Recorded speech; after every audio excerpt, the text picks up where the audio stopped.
Right, then we've got to do the little icons. Okay. So here we go. Windows key full stop allows you to put emojis into your report. Windows key full stop. Okay.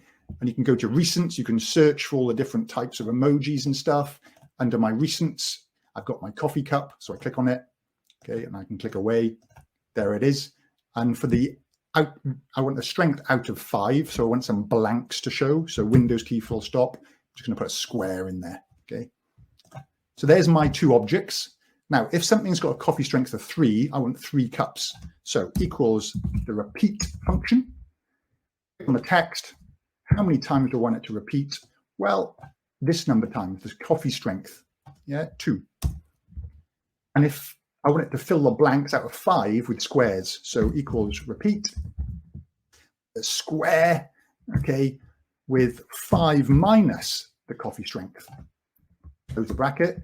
And then I just join them together with a good old ampersand. Okay, that, ampersand, that. Beautiful. Okay, but it's boring, it's gray. If you open this online, in Excel Online, these emojis will be in color. However, a little hack that I came across, insert, shapes, draw a little shape. Okay, here we are. Make it white. And maybe make the outliner like gray or something. But check this out. Okay, this cell I've already named strength rating. Okay, it's called strength rating. So equals strength rating. It shows in color. Okay, which is pretty cool. And you can make it bigger with the font size and stuff. So you've now got a nice interactive visual. Look, I'll bring this over here. Okay, so we can see it on the screen. When I pick my reboot, brilliant. Okay. Oh, all sorts of fun and games can be had with this. Okay. Which is all good. So we've done that little bit. We'll copy that across onto our dashboard in a second. Right. We'll just finish off one more bit. The last little bit over here. I want to have this card visual. And this is a sparkline chart. It's a chart inside a cell. So over here, let's get this bit done here as well. I will scroll across.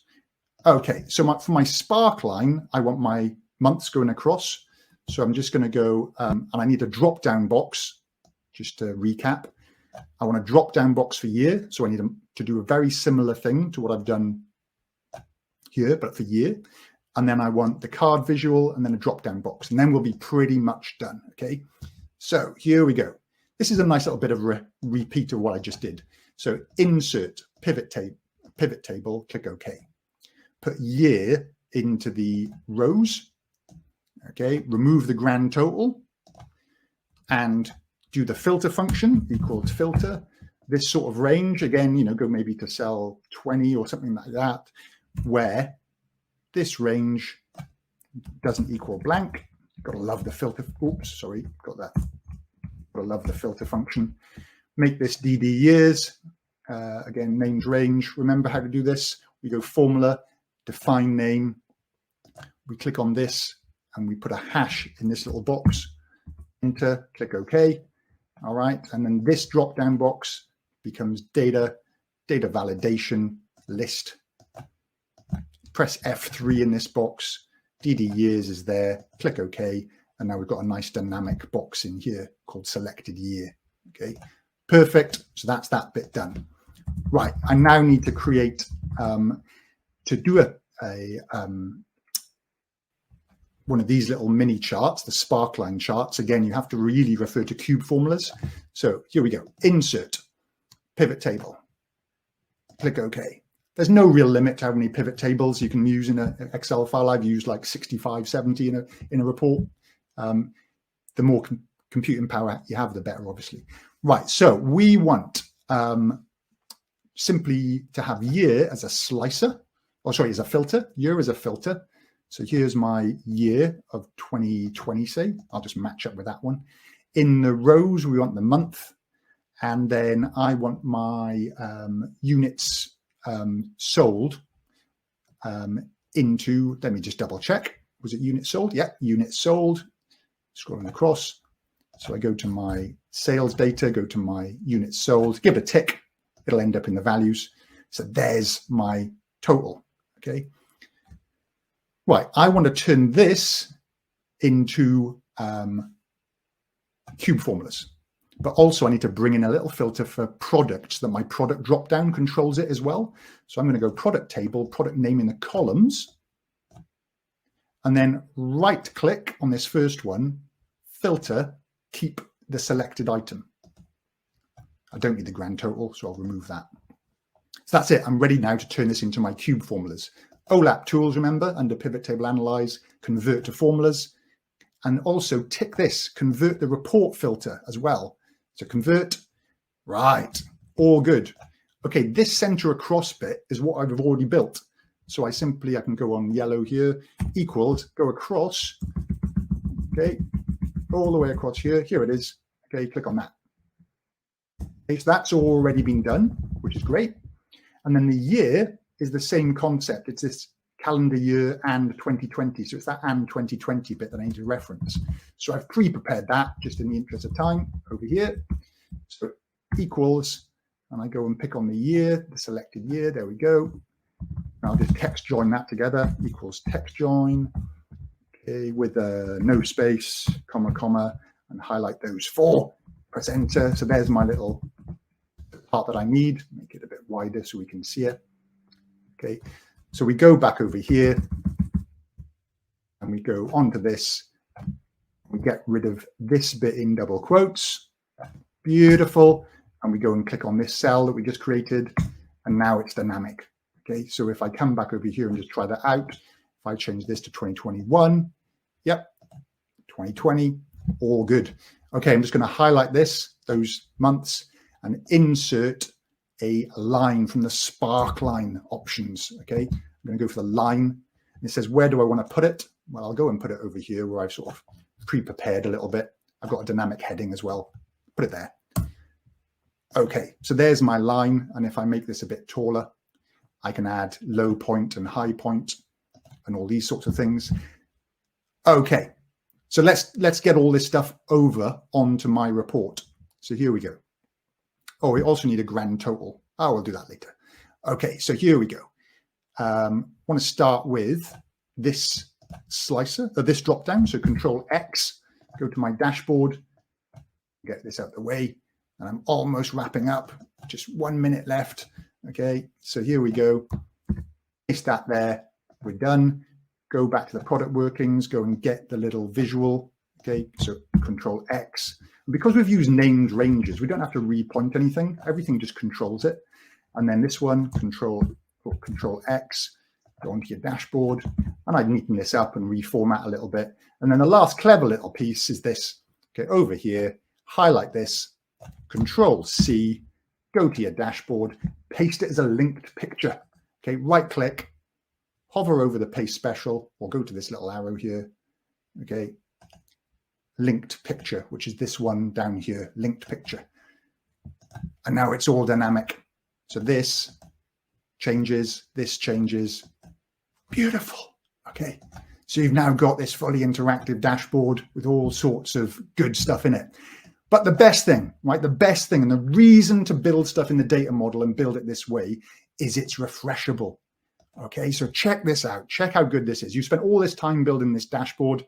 You go to your new month. I'm just going to delete this coffee sales data. Okay, or I'll call it old, right? Coffee sales data, old. I'll go to my new month, Control C. Imagine you just saved over the top of it. So this is got 1 extra month's worth of data. And my file is pointing to that file called coffee sales data. Okay, I simply come in here. I'm in 2021. I haven't got any data for October. Okay, until, check this out, data, refresh. Okay, count to 3, and October data will be sucked in and all your charts and everything will update, which is pretty awesome. Okay, 1, 2, 3. There we go, October. Okay, refreshable reports using the data model that are dynamic. When things change, this will all pick it up. It's a beautiful way of setting up dashboards, and I hope you find that useful. The calendar table I mentioned, you can download it from wyn.bio.link. Follow me on YouTube and all those other places. All good. I'm open for some questions. That was a fast presentation. Yes, it was. It was also a great presentation. Thanks, Bob. Thank you, Wyn. Thank you. Yes, I'm gonna be showing a couple of the questions on screen, but before I do that, I just want to say people can't thank you enough. Basically, you're getting so many brilliant comments, and so thank you for No that. worries. But yeah, let's go ahead and answer some of them.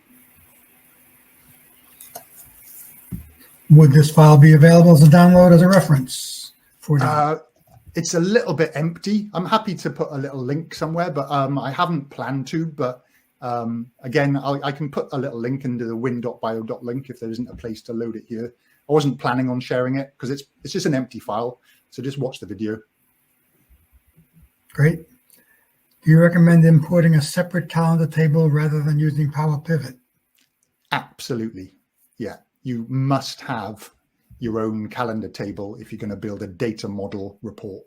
You can get away with using a built-in one, but I really recommend building your own. It's just more flexible. Does your calendar table account for the dates coming from the fact data table? Not out of the box, but it's pretty easy to tweak to point to the earliest date or the latest date. But to be honest, I've found that you have to go into the calendar table once a year, change the end date. It takes 10 seconds. So once a year, you've got to spend 10 seconds. And then the calendar table is updated for a whole nother year. And then a year later, you do another. So you can do it, but mine one out the box doesn't, but it's fairly straightforward to tweak. What's the difference between creating relationships with Power Pivot or relationships option on the data tab? Oh, yes. So the relationships option over here on the data tab. Oh, not sharing my screen. Can we share my screen? Yeah. So on the data tab, there's this relationships view. It's a bit of a poor man's version of the proper relationship model. So not every version of I wouldn't use this anymore if I was anybody. When Power Pivot was first released, Microsoft, in their wisdom, didn't make Power Pivot available to everyone, and there was lots of confusion, but this was always there. But now everybody has got Power Pivot in their version. I would always use the data model to create the relationships. It's just much clearer. I'd say the relationship one is a throwback that you don't need to use anymore. Same thing, though, ultimately.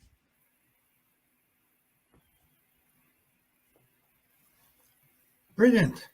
Thank you. I agree. Thanks, Figs. So yeah, if there's any other questions, but yeah, there was a lot to take in, I realize. So apologies for dumping it all on you. Filter function is insane. Dynamic arrays are awesome. All that stuff is just really good. So using it all together now, Excel's just getting just getting better all the time. It's amazing. How do you set your max and min axis dynamic in charts? Oh, where's that question? How do you set your axis dynamic? So like in this sort of thing, I guess it's sort of dynamic. Well, essentially defaults to 0 by default, but you can sort of set different options within the axis. I'm not 100% sure on the question, to be honest.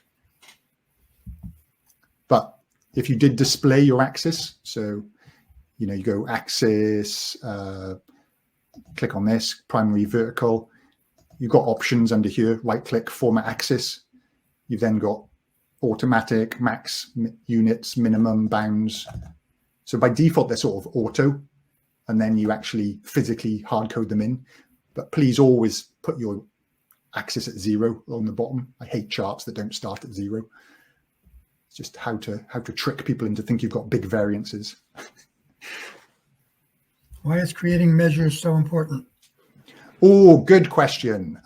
So measures are super important because they make your model more robust, more flexible, and you can use measures in other measures. So you can name a simple little building block and then use that building block in other measures. Like I used my units sold in my prior year units sold measure.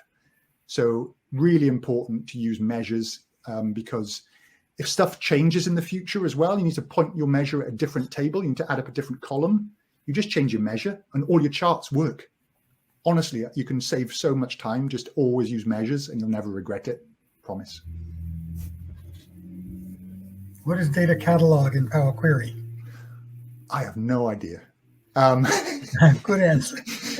It was a random thing that came out back in the day. It was out in the olden days, like when Power Query first came out, and you could store your queries in this centralized location, but it got deprecated, so I don't think it even works anymore.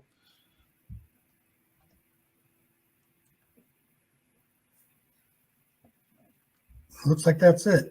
Cool. I think that's Excellent. it. Awesome. Enjoy the rest of the session, folks. Next is lunch. Thank you. Thank you, guys. See you after lunch. So in about 1 hour and 10 minutes, we will be back. See you Great. soon. Bye. Bye. Bye.